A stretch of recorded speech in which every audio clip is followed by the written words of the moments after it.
नमस्कार, जनप्रवास सुपरफास्ट में आपका स्वागत है। मैं हूं हेमेंद्र सिंह। ये नजर डालते हैं आज की सुर्खियों पर। प्रधानमंत्री के लोकसभा पहुंचने पर भाजपा सांसदों ने किया स्वागत। चुनावी जीत पर खास अंदाज में लगाए मोदी मोदी के नारे। लोकसभा में वित्त मंत्री ने पेश किया जम्मू कश्मीर के लिए बजट। सरकार ने अतिरिक्त व्यय के लिए संसद की मांगी मंजूरी। कोरोना महामारी से 2.15 करोड़ लोगों को रोजगार का हुआ नुकसान। केंद्रीय पर्यटन मंत्री जी किशन रेड्डी ने लोकसभा में दी जानकारी। सोनल मानसिंह ने राज्यसभा में उठाया दिल्ली आबकारी का मुद्दा। बोली, समाज के लिए पीड़ादायी नीतियों पर रोक जरूरी। पेट्रोल डीजल की कीमतों पर राज्यसभा में हुई तीखी नोकझोंक। हरदीप सिंह पुरी बोले, लूटने वाले को जवाब दे रही है जनता। सिख नववर्ष की शुरुआत पर पीएम मोदी ने दी देशवासियों को बधाई। बोले, सिख गुरुओं की शिक्षाओं का प्रकाश पूरे विश्व को करता है जगमग। दिल्ली में यूपी की सरकार बनाने को लेकर मंथन जारी। 20 या 21 मार्च को 57 मंत्रियों के साथ शपथ ले सकते हैं योगी। 4 राज्यों में जीत के बाद कल होगी बीजेपी संसदीय दल की बैठक। लोकसभा और राज्यसभा सांसदों को मौजूद रहने के दिए आदेश। केंद्रीय गृह राज्य मंत्री अजय मिश्रा टेनी ने किया बड़ा दावा। कहा, यूपी की कानून व्यवस्था अच्छी नहीं होती तो जीत नहीं मिलती।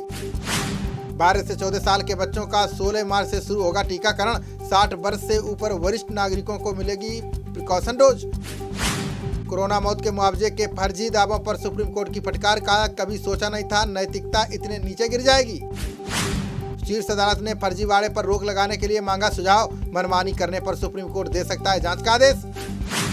बिहार विधानसभा में स्पीकर से ही भिड़ गए सीएम नीतीश कुमार। लखीसराय की एक घटना को लेकर जमकर हुई तू मैं। नीतीश बोले, क्राइम की रिपोर्ट कोर्ट में दी जाती है, सदन में नहीं। एक ही मामले को रोज रोज उठाने का कोई मतलब नहीं। पंजाब कांग्रेस में कलह पर सोनिया गांधी ने किया बड़ा खुलासा। का कई शिकायतों के बाद कैप्टन को सीएम पद से हटाया। विधायक गणेश गांवकर बने गोवा विधानसभा के प्रोटेम स्पीकर। 39 एमएलए कल लेंगे शपथ। मुख्यमंत्री चेहरे पर सस्पेंस बरकरार।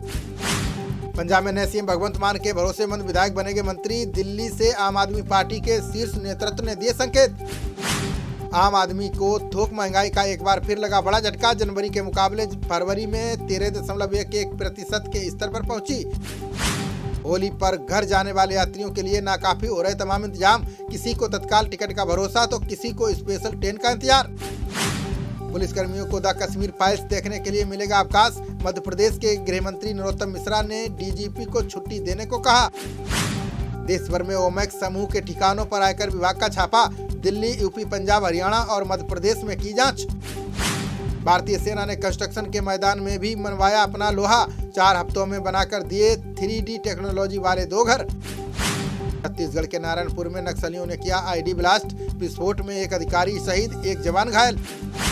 प्रतिबंधों से भड़का रूस जब्त करेगा अमेरिकी कंपनियों की संपत्ति। ऑस्ट्रेलिया ने 33 रूसी व्यापारियों पर लगाए प्रतिबंध। यूक्रेन पर अटैक के बीच दुनिया पर मंडराया तीसरे विश्व युद्ध का खतरा। अमेरिका बोला, पोलैंड पर रूसी हमले का मतलब सब पर हमला। रूस से सस्ता तेल खरीदने की तैयारी में भारत सरकार। पुतिन ने तेल समेत अन्य सामानों में रियायत देने का दिया है प्रस्ताव। महाराष्ट्र के पूर्व मंत्री अनिल देशमुख की जमानत याचिका खारिज। कोर्ट ने कहा, उनके खिलाफ मनी लॉन्ड्रिंग केस के लिए पर्याप्त सबूत। बम्बई हाईकोर्ट ने बाल विवाह और कुपोषण पर जताई चिंता। कलेक्टर को दिया कुपोषणग्रस्त क्षेत्रों की पहचान का निर्देश। अदालत से एनएससी की पूर्व सीईओ चित्रा रामकृष्ण को नहीं मिली राहत। को लोकेशन मामले में 14 दिन की न्यायिक हिरासत में भेजा।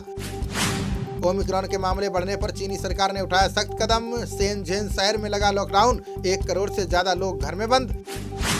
अशोक गहलोत ने की चीन से आवागमन नियंत्रित करने की मांग। बोले, होली का त्योहार नजदीक, पिछली 3 लहरों से लेना होगा सबक। गोवा में अधिकतम स्क्रीन्स पर दिखाई जाएगी द कश्मीर फाइल्स। मध्य प्रदेश सरकार ने भी फिल्म को राज्य में किया टैक्स फ्री। उत्तर प्रदेश विधानसभा में पहली बार कांग्रेस को नहीं मिलेगा कक्ष। 4 से ज्यादा सीटें पाने वाले दलों को ही विधानसभा में मिलता है कमरा।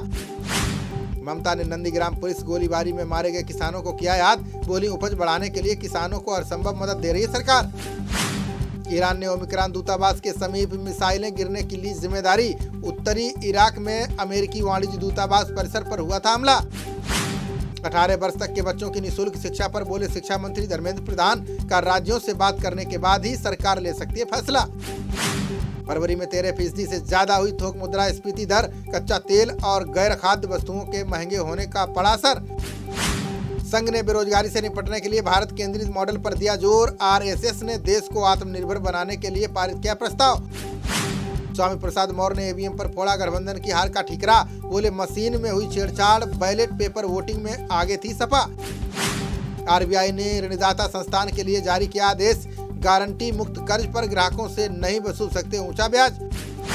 235 अंकों की बढ़त के साथ 56,486 अंक पर बंद हुआ सेंसेक्स। 240 अंकों के लाभ के साथ 16,871 के स्तर पर पहुंचा निफ्टी। परमवीर सिंह के आरोपों की जांच को बने चांदी बाल आयोग की सुनवाई, पूर्व गृह मंत्री अनिल देशमुख और सचिन वाजे हुए पेश।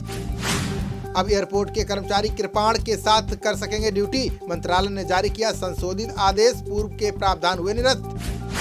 जयंत चौधरी ने आरएलडी के सभी फ्रंटल संगठन किए भंग, पार्टी के ऑफिशियल ट्विटर हैंडल से जारी हुई बड़ी सूचना।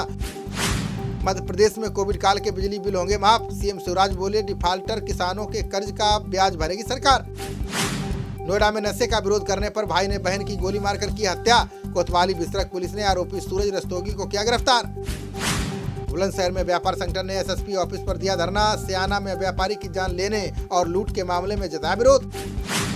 बेंगलुरु में दूसरे टेस्ट मैच में टीम इंडिया की शानदार जीत, श्रीलंका को 238 रनों से हराकर किया क्लीन स्वीप। डी सिल्वा को आउट करने के साथ ही अश्विन ने रचा इतिहास, टेस्ट में सबसे ज्यादा विकेट लेने वाले दुनिया के 8वें गेंदबाज बने। 26 विदेशी स्टार आईपीएल के शुरुआती मैचों से रहेंगे दूर, रवाडा, मैक्सवेल समेत कई खिलाड़ी अपने देश की तरफ से खेलेंगे मैच। खबरों का सिलसिला जारी रहेगा, देखते रहिए जनप्रवाद। नमस्कार।